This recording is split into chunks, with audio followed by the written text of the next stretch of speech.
Welcome back to the renovation series. This is episode 13. Today we are one step closer to making my cozy dream kitchen come to life with one of the craziest DIY ideas I have ever had, a faux butcher block countertop. And the kicker, I made this for less than $100. The laminate countertops that were here weren't in terrible shape, not good enough, but sturdy enough of a base to get creative. With a stack of 2x, some patience, and a lot of glue, I built my very own custom countertop. And along the way, I tackled one of the most important upgrades for this kitchen, installing a new reverse osmosis water system. A big thank you to Waterdrop for partnering with me on this video so I can share the importance of removing PFAS from your water. If you're new here, welcome. I'm renovating this 100-year-old house on a budget, so hit that subscribe button to join the journey. Here is what we're working with. Now, as you guys know, I kept the cabinets. I didn't put the doors back on yet because I want to get this DIY done first. I asked you guys what kind of countertops do you think should go in here, and a lot of you said butcher block, and I 100% agree. Now, there's a couple different butcher blocks that I found. You can buy regular butcher block, which is pretty affordable, and you can buy laminate butcher block, which is also pretty affordable. The laminate butcher block from IKEA is a great option, and just the regular butcher block from a big box store is a great option. This might be my most genius DIY, or it could possibly be a complete disaster. If it's a complete disaster, that's fine. We can just rip it out and go get regular butcher block or laminate butcher block, but I wanted to try DIYing something first. So let's get into it. The countertop that is here is a solid base. So I figured instead of ripping it out and then going to get plywood and putting that down, we might as well just use the wood structure that's already here, right? I didn't want to save this. There's a big crack here. There's a screw holding it down, and this random piece is like just sitting there. It's pretty dumb. So we're going on top of it. I'm changing my table saw blade to one that has 24 teeth. I guess when you're ripping like long ways, you want less teeth. You can also find a blade that has a thin kerf, which means it's going to take out less material. Since I'm ripping this down into 1/4-inch little slivers, I bought a thin rip jig because you always want to have your little piece that you're cutting off on the outside. You don't want to have it be on the inside. Like, I don't want to scoop my fence over and then have the cut be on the inside, because that can really jam up your machine and your wood can kick back and it can be really, really dangerous. In order to get like a consistent cut, you're gonna wanna use a thin rip jig like this. You just put your wood up and then move your fence over to match it every single time. Or you can just move your fence over each cut. You can just measure and do that. But this is gonna have it be a little bit more consistent. So I ripped down a whole bunch of 2x, and I ripped them down to 1/4 inch. And I'm just gonna glue them onto the surface. I think this might work, you guys. And I think it might look pretty freaking cool. Start with the backsplash first, and then we're gonna go on the flat surface. This is the type of glue I'm gonna be using. The Loctite PL Max Premium. Strongest, most durable, 100% solid. So this binds wood to non-porous surfaces. To make the bond a little bit better, I'm just gonna sand the surface to rough it up a little bit.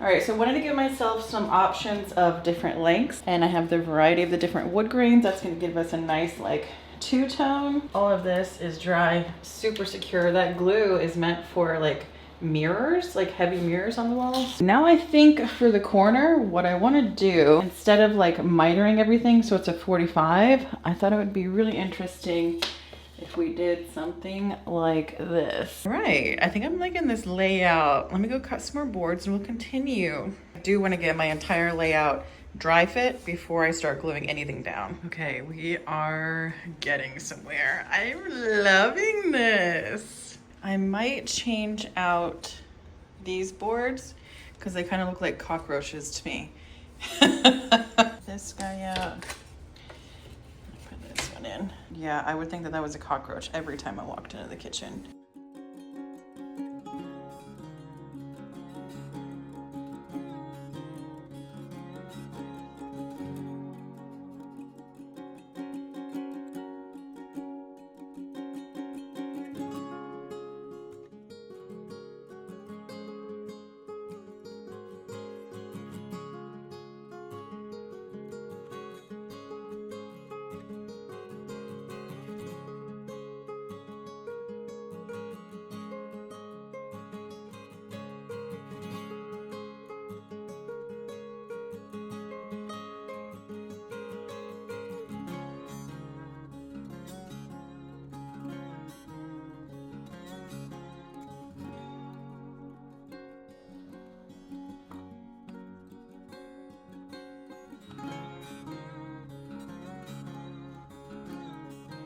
I let the glue dry for 24 hours, and now I'm going in with an orbital sander to even out any thickness differences. This sander was doing an okay job, but I had some pieces that were about a 16th to almost an 1/8 inch thicker in some areas, and I needed something with a bit more bite. So I went to the store and bought a belt sander. This thing was quite intimidating at first because I was scared it was going to take off too much material, but once I got the hang of it, it was smooth sailing. When using a belt sander, make sure you always go with the grain. I did go in with my plastic wood and fill my nail holes and some cracks. I think in the nail holes it ended up working okay, but I kind of wish I didn't fill in the cracks because the tung oil didn't change the color of the plastic wood like it did the actual wood. So hindsight, I probably would have skipped filling in the cracks and just filled in the nail holes. I'm doing one last light sand of the surface to blend in the wood filler, and I'm also evening up the edges. That is working way better than I thought it would. So that's what it was. And this is what I'm able to get it to. Ooh.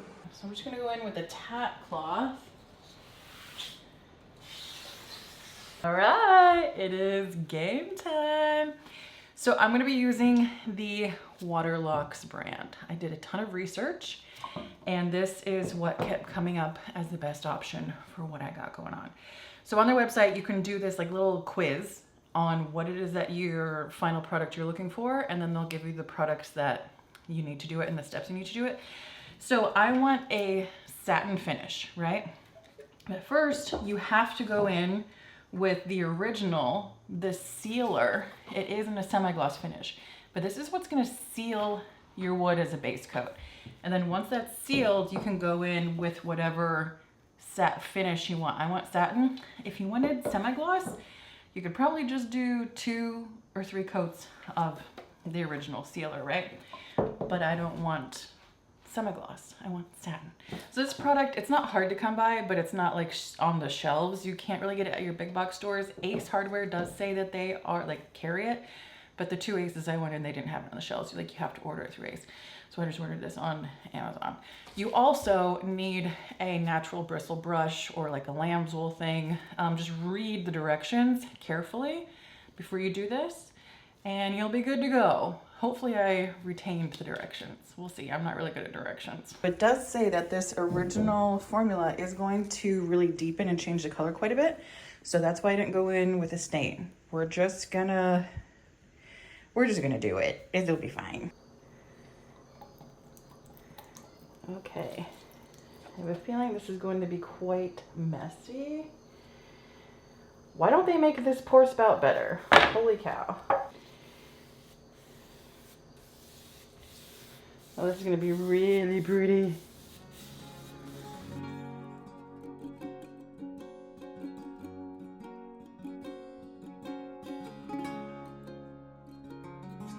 Alright, so first coat, it's still wet. And I haven't gotten over here yet. Look at the difference. Oh, that's perfect. Oh, that is such a perfect color. Oh, I love it.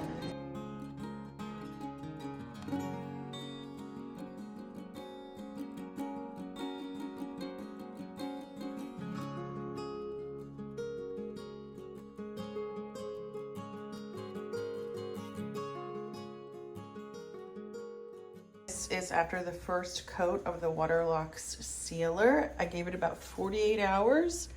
I am gonna go in with my next coat and let that dry for at least another 24 hours. This is looking really good. I do really like how it has deepened the wood. Where the wood glue wasn't fully sanded down, it has definitely darkened that area up. So I think I'm gonna go in and try to sand down a little bit where there's excess wood glue, but I kind of like it.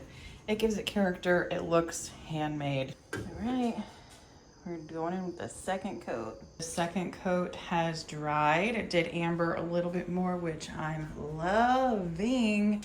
I'm definitely gonna do one more coat because it looks still a little dry in a few spots. There is a little bit of a grit to it. So I'm gonna go ahead and knock that down with some 320 sandpaper, just a really light sand. It's the resin that has kind of raised. I don't know if there's dust in it or what, but I'm just gonna give it a quick little sand and then we're gonna do the third coat. Whenever you sand, go back in with your tack cloth and pick up any of that excess. This is the third coat. It's looking pretty good. We're starting to see a buildup of that sheen. I ended up doing 4 coats to build up that resin shield. That might have been one too many, but I really wanted to make sure that this was super sealed. Now, I just want to test out that satin finish, so I'm just going to do it on the right side. The satin finish doesn't have any resin in it, so it's not going to add more protective layers. It's just changing the sheen. Here's the high gloss finish. Okay, now the question is, do we want to stay with the high gloss or do we want to do the satin finish on top? Do you see the reflection of the light from the window on the countertop, how shiny it is? Last night I did this side with the satin finish. So can you see the reflection of the light on the counter, how it's still shiny, but it's not glossy. I really like it. I figured if I hated it, I could just go over it with the semi-gloss again. I really like this. It makes it feel like a real butcher block as compared to, again, the semi-gloss. Like, this is cool, and I think it definitely has its place, but I'm really liking the satin over the semi-gloss. I need to start working on this sink base right here. There's quite a few issues with the plumbing that's already here.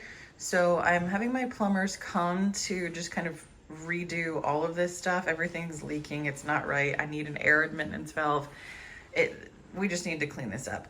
So what I'm gonna do, I need to build a little base and a little bottom. Plumbers will be here tomorrow. Okay, so I'm just gonna build a little box out of some scrap 2x4. Got my box lid in there and I got my plywood topper on. Now, when my plumber comes tomorrow, he's gonna drill new holes for all the plumbing. I wanna talk to you about why a reverse osmosis system is so important, especially in my area. RO, reverse osmosis, is one of the most effective ways of filtering your water. An RO system is really one of the only ways you can remove contaminants on a molecular level. So that means you can filter out things like heavy metals, pesticides, and especially in my area, PFAS. If you've never heard of PFAS, you might have heard them referred to as forever chemicals.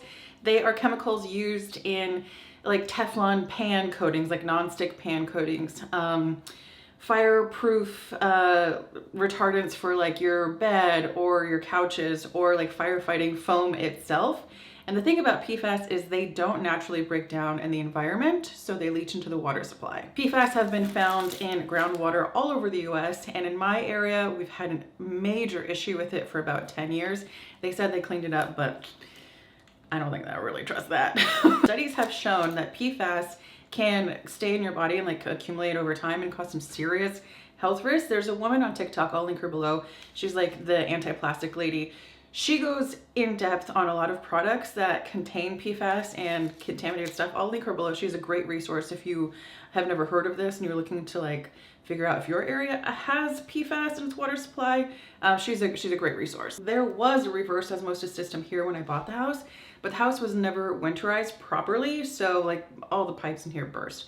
So I figured I'd just upgrade and get a new reverse osmosis system anyway. So when Waterdrop reached out, I was like, holy cannoli, you guys were actually like on my research list. So it's a perfect collaboration between Waterdrop and I. Waterdrop has a 10-stage filtration system, which can filter out 99.9% of harmful chemicals, heavy metals, all the stuff. I'll put it on the screen here. And they've been third-party tested. Like, I really trust their brand. They're one of the top brands in the reverse osmosis world. So if you are doing your research and you are looking at getting a reverse osmosis system, look at what your system's flow rate is. So Waterdrop has one of the best flow rates because it can kind of take some time because the water has to filter as it's coming out of your faucet. So it's not like the fastest thing on the planet, but Waterdrop has a really good flow rate compared to other competitors. And they also have a really good comparison to other companies on wastewater. So when you're filtering your water, there is going to be some wastewater, but they are top notch when it comes to cutting down on how much wastewater that they're producing. Since 99.9% of particulates and things are being removed from the water, the good stuff is also being removed too. Like the minerals that you need to get from your water is also being removed. So they also have this, which is a remineralizer. So it will filter the water and then it will put minerals back in. Now, if you don't want to get the remineralizer add-on, you can remineralize your water by yourself with like salt, I think, and like baking soda. I'm not really sure. I can link below like a good resource for you if you're wanting to remineralize your water by yourself and not go this route. So it also comes with a smart faucet. The sink I have has a dedicated RO faucet to it, but the one that it comes with has a digital display that shows you a TDS, which is a total dissolved solid rate, to show you how clean your water is getting.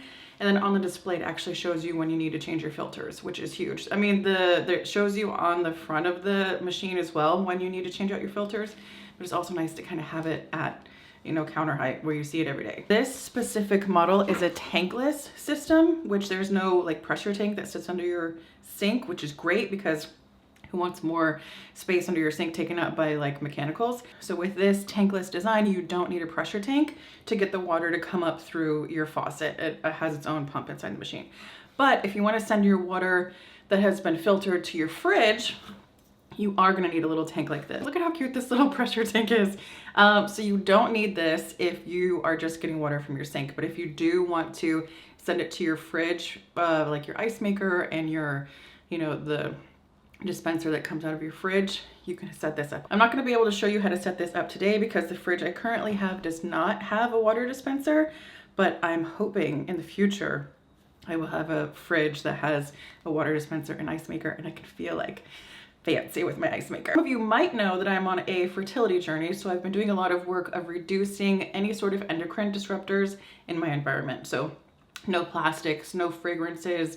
I've changed up my laundry detergents. I've changed up the type of clothing that I'm wearing, the type of bedding that I'm sleeping in. So installing a reverse osmosis system and knowing that I'm removing any sort of contaminants and PFAS from my drinking water is huge to me. It gives me such a peace of mind to know that I'm preparing my body and potentially my future baby's body with clean drinking water, and I'm not exposing myself to any unnecessary contaminants. Now, if you live in an area that does have a PFAS problem in your water, getting a system like this is not like an option, it's necessary. You can get jugs of water. A lot of my neighbors around here get water delivered, but again, all that water comes in plastic.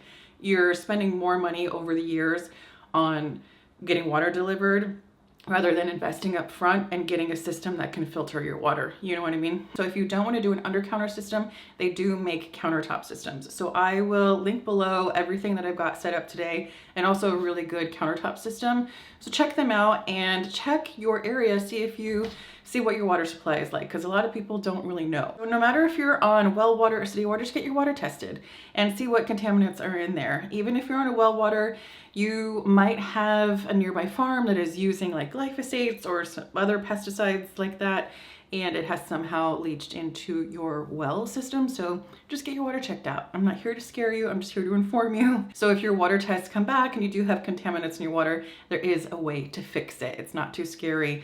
This is one option right here, and I think it's a great option. Plumbers are here getting all of my new plumbing installed. All right, so we got the new faucet in, soap dispenser. This is for the Osmosis dispenser. Protect the plywood base. I got this little silicone mat off of Amazon.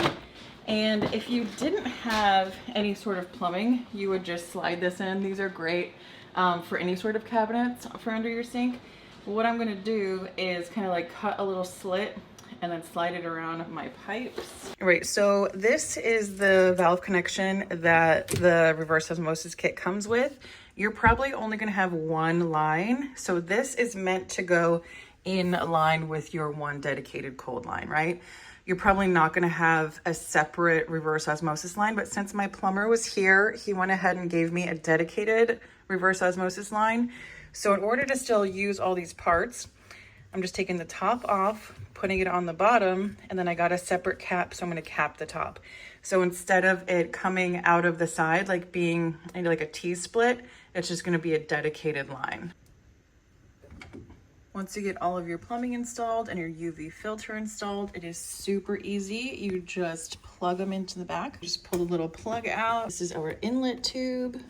Push it all the way in until it reaches the mark. And then it comes with these like little horseshoe clippy things, and you just clip it on underneath. Now this is your filtered water line. Push that one all the way in, and that gets its own little clippy as well. And then we just have to connect our waistline. These connectors are super easy. You just line up the pins, and once it's plugged in, you screw the little screw down. So I know this looks like a lot of cords, but this is so simple to install, you guys. You just have your power adapter. This is what plugs into your wall. These are what connect to your faucet. One goes to the faucet and one goes to the UV sterilizer. And then down here you have your inlet water, your filtered water, and your drain. Super easy, you guys. Anybody can do this. This project honestly feels like one of the most rewarding transformations I've ever done. For under $100, this faux butcher block completely changed the feel of the space. It's warm, it's textured, and it's something that I've built with my own two hands. A huge thank you again to Waterdrop for partnering with me on this project and for helping me make this kitchen not just beautiful, but healthier too. This system brings me such a peace of mind, and I'm genuinely so grateful to have it in my home. If you've been dreaming about a budget-friendly kitchen update, I hope this project inspires you to try something new and to think outside of the box. Thank you so much for coming along on this journey with me, and I'll see you on the next one.